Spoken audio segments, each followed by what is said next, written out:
miércoles aquí en Contigo Puebla, el espacio del Observatorio Metropolitano de Puebla, con mi querida amiga, la doctora Beatriz Martínez Carreño, hoy con su invitada, la maestra Adriana Edith Martínez, para que hablemos de corrupción y anticorrupción, una visión desde la ciudadanía.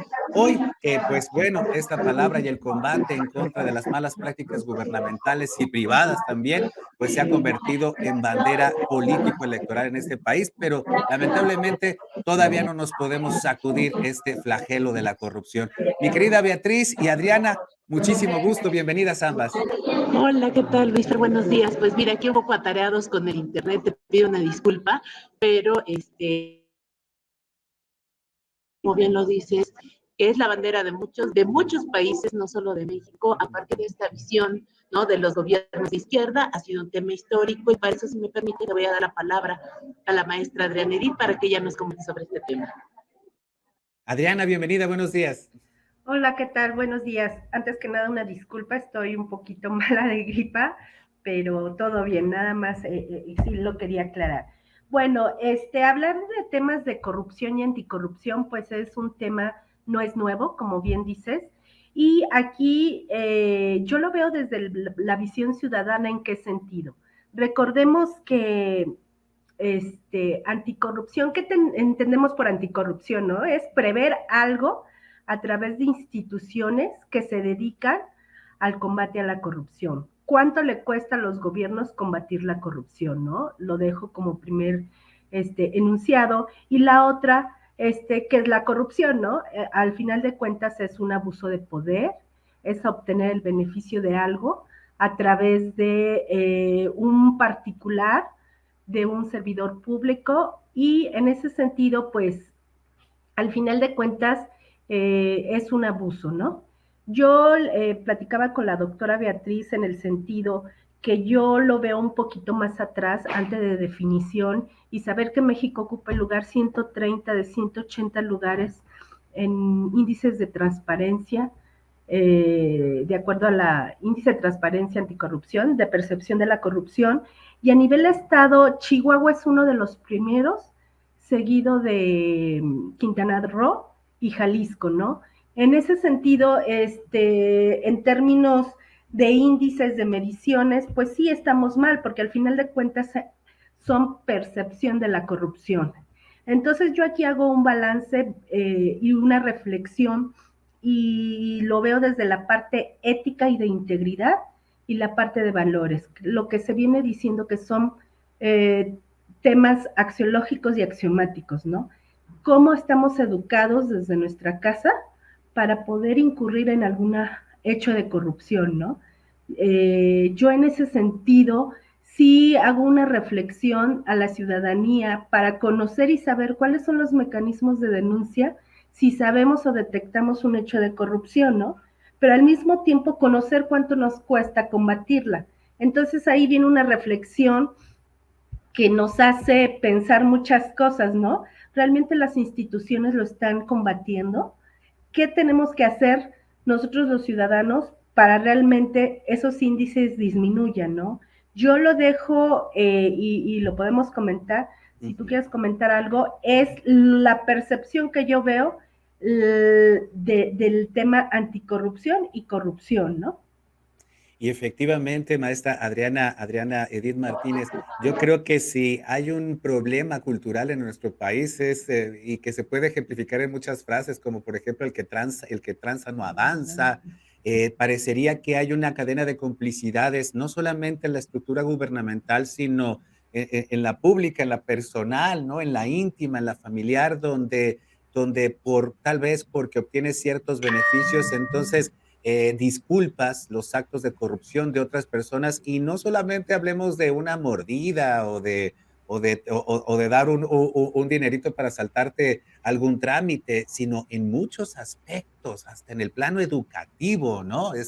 Hasta copiar, hacer trampa, es un acto de corrupción que se tendría que estar desde las propias instituciones, y hasta me atrevería a hablar de las escuelas, para que entonces podríamos plantear otra forma de comportamiento dentro de la vida pública mexicana. Adriana. Así es.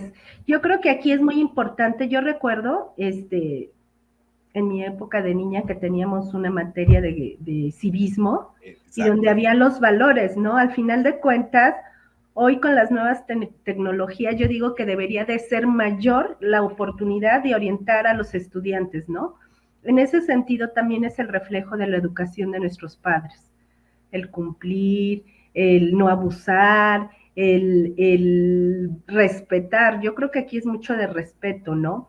Entonces son una serie de la integridad como persona. En ese sentido, me queda claro que sí, la educación viene, los valores, insisto, no es lo mismo valores y creencias, ¿no? Yo creo que no me va a pasar nada y lo voy a hacer, ¿no? Yo creo que no se van a dar cuenta y se dan cuenta, ¿no? En ese sentido, sí, yo invito a las instituciones educativas a poder reorientar a los estudiantes a tener actos y valores firmes para su actuar en la vida, ¿no? Hoy las generaciones son muy diferentes a lo que en su momento a mí me tocó y la tecnología tiene también mucho que ver porque ya es más evidente o ya es más fácil evidenciar un hecho o un acto de corrupción, pero a veces callamos porque vamos a ser perjudicados de alguna manera, ¿no? Exactamente, o perderíamos beneficios colaterales, por así decirlo. Y en el plano gubernamental, maestra Adriana Edith Martínez, durante décadas en este país se han ido construyendo distintas instituciones, leyes para que exista transparencia en el actuar gubernamental, en el gasto público, que los ciudadanos podamos hacer preguntas concretas y que la autoridad esté obligada a contestarnos con datos fidedignos y comprobables. Pero lamentablemente lo que vemos es de que pues estas leyes tienen muchos candados, tienen la manera de poder construir muros y tapar esta información, pues añadiéndole carácter de seguridad, etcétera, etcétera. ¿Sería importante que estas leyes de transparencia, de acceso a la información se reforzaran para que entonces no tuvieran las autoridades o los entes en el poder no tuvieran esta oportunidad de otra vez volverse opacos a través de estos candados? ¿Se tendría que hacer algún cambio, maestra? En ese sentido te tengo una buena noticia. Sí. ¿En qué? De acuerdo a las políticas nacional anticorrupción y las políticas estatales anticorrupción, se tiene un estudio del eje transversal que es el anticorrupción. En ese sentido es el análisis y que ya es público. A nivel nacional cuesta 320 millones combatir la corrupción, ¿sí? ¿Cuánto gasta cada institución que integra el Sistema Nacional Anticorrupción para combatirla, ¿no? Sí, me queda claro que la transparencia es un punto vital, pero también como ciudadanía hay que acercarnos qué es lo que debemos hacer y cómo debemos solicitar temas de transparencia a través de la plataforma digital, ¿no? Me queda claro. Y al mismo tiempo hay información. Aquí en Puebla la política estatal anticorrupción tiene 50 prioridades y que para el próximo año en la implementación de la política está considerado ese eje. Ahí hay que revisar que cumplan con el destino de esos recursos para combatir la corrupción. Entonces, en ese sentido, sí, es de suma importancia la transparencia, tanto el porcentaje destinado a combatirla, ¿no? Yo creo que sí ha habido un avance, pero también la ciudadanía tenemos que tener el compromiso de conocer los canales de información. Con eso yo creo que estaríamos del otro lado y me queda claro también el tema de la ruta de la denuncia o los protocolos de atención ciudadana para poder denunciar. Yo creo que por ahí va y sí existe la información.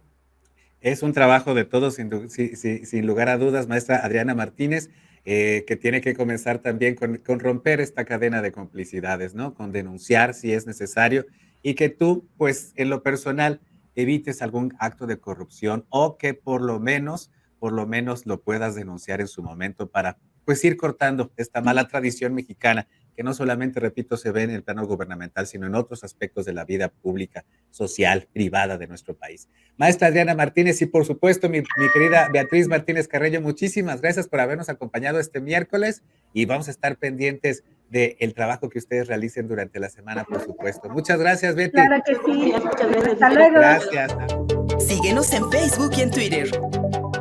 Estamos contigo, Puebla.